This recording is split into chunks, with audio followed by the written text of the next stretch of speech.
The story of Wear It Purple, really the origin story, is a story of becoming loud.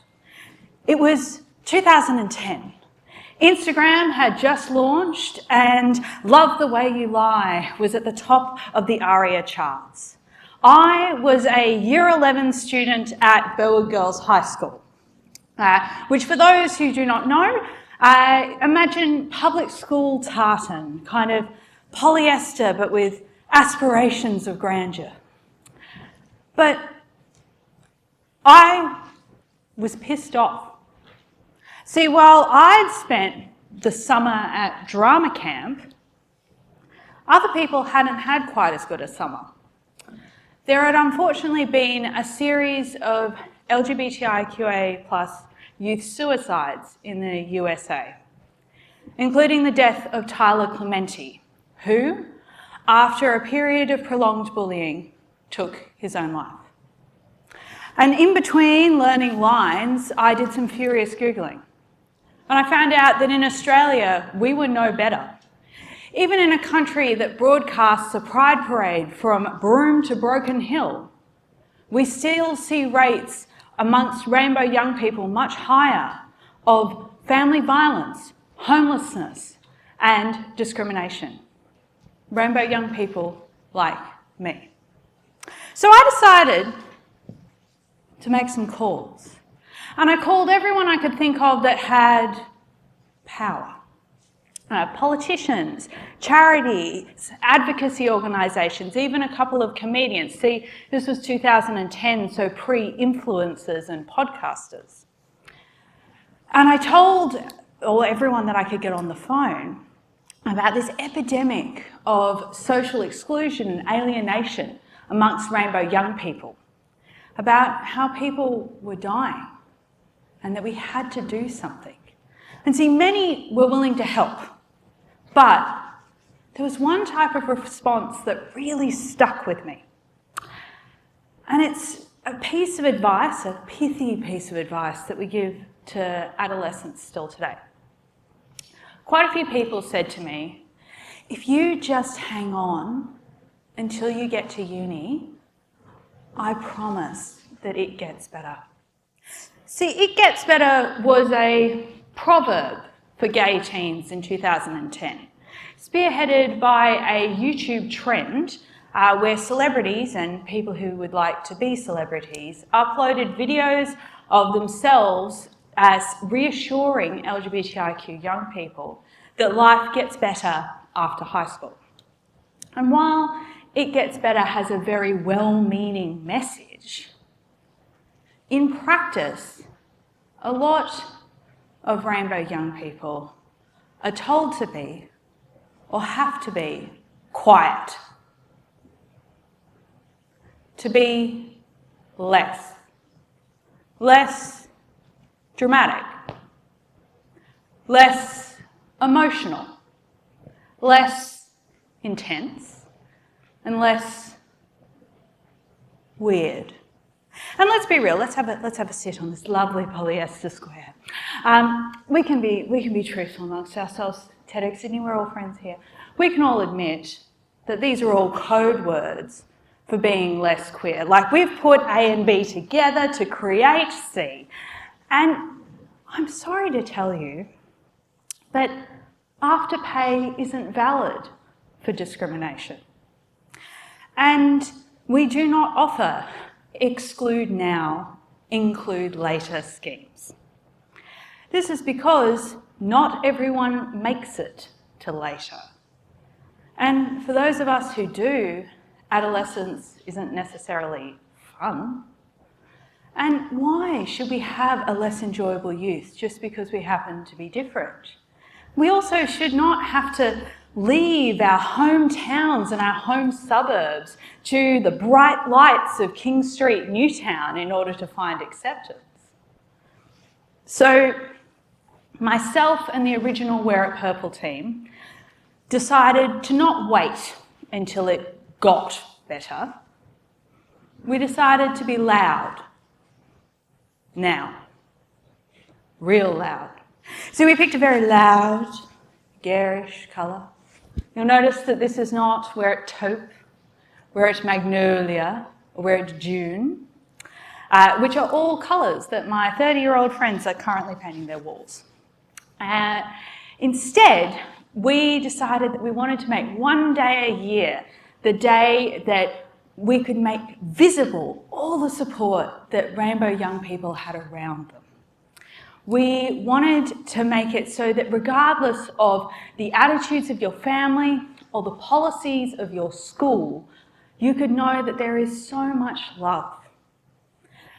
And there may be that your soccer coach has a non-binary child.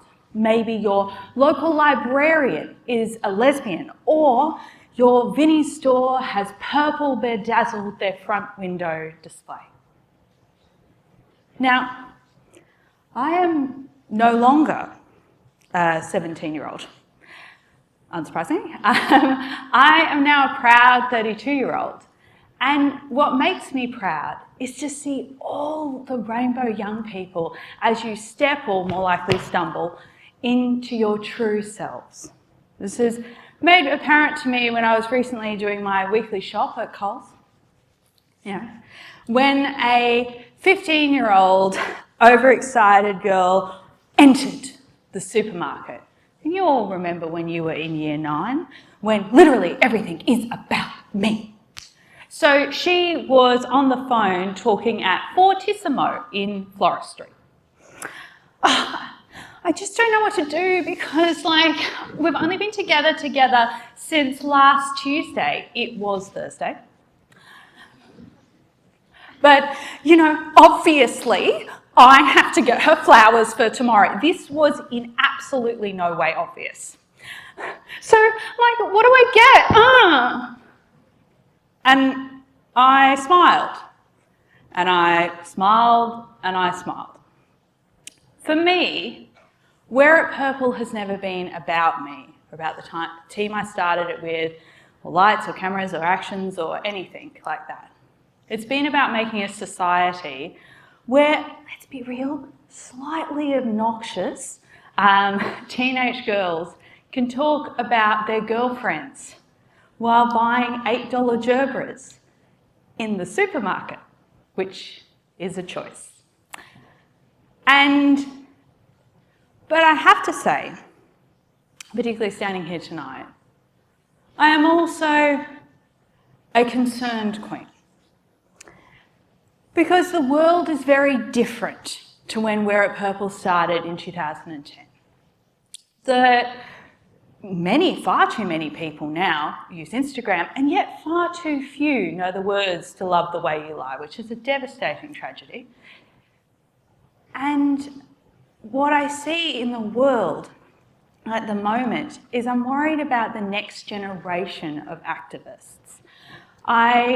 We have seen this shift away from diversity inclusion towards people in power punishing those who are different. For example, removing drag story time from public libraries for kids. And I'm very concerned for you, all of you, because you may well be at your point of no return. So if you'll permit me, I'd like to show you how you can get revolutionary. Because I all think that we can do this here this evening. See, when you're trying to start a social movement, what you're really trying to do is shift people's attitudes regarding an issue, a social issue. So for Wear It Purple, what we were trying to do was change people's perceptions from saying it was okay to let Rainbow youth suffer as long as they did it quietly, to loudly embracing Rainbow young people. And when you're doing this, when you're in one of these social changes, it can be really tempting, trust me, from someone who's been there, to adopt a kind of ultimate fighter stance, where you right hook with arguments and you uppercut with rebuttals and you smack down for a cause. And while these battles are noble, gallant even, street fighting causes calluses, not social change. If you're wanting your change to be effective, it needs to be collective. So I'd like to introduce you to an old concept, but like vinyl, it needs a revival. And it's the idea of solidarity. So solidarity is the kind of collective interpretation of standards that we uphold as a community. And solidarity is at the core of movements like Wear It Purple. So on Wear It Purple Day, it's not just gay people who wear purple, trans people who wear lilac, or non-binary people who wear mauve. Instead, everyone wears purple to show that on that day, everyone cares about rainbow young people. And it's that expanding the remit, expanding the things that we care about is what creates social change. So when you're really passionate about an issue, it's about letting other people in and reaching out that creates that movement. So one of the things that was really effective about Wear It Purple was we collaborated with all different organisations across the Australian community. We collaborated with police, trade unions, construction workers, bankers, and every other archetype in the village people and beyond. And when you do that, when we could demonstrate to the Australian public that so many people around them, so many different people around them, cared about rainbow young people, it meant that we could let the public be invited to the party. You know, please note that costumes are mandatory. And so I'd like to, if you will, show you how you can get a little revolutionary tonight, because it is possible to do, even here in this room, in the Footbridge Theatre, absolutely. And the way that we do that is by reaching out to people who aren't like us. Someone of a different age, a different sexuality, a different religion, different ethnic background, different experiences in life, even a different kind of political persuasion. And reaching out to them and saying, what are you passionate about? And how can I help you achieve it? And when you do that, you give those people the opportunity to be themselves, to be loud and to dream.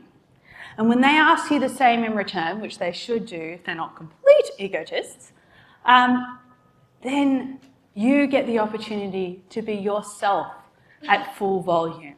See, if we can build these bonds of solidarity collectively together, then you can be dramatic, you can be emotional, you can be intense, and you can be incredibly weird. But most importantly, you get the opportunity to be you. Thank you.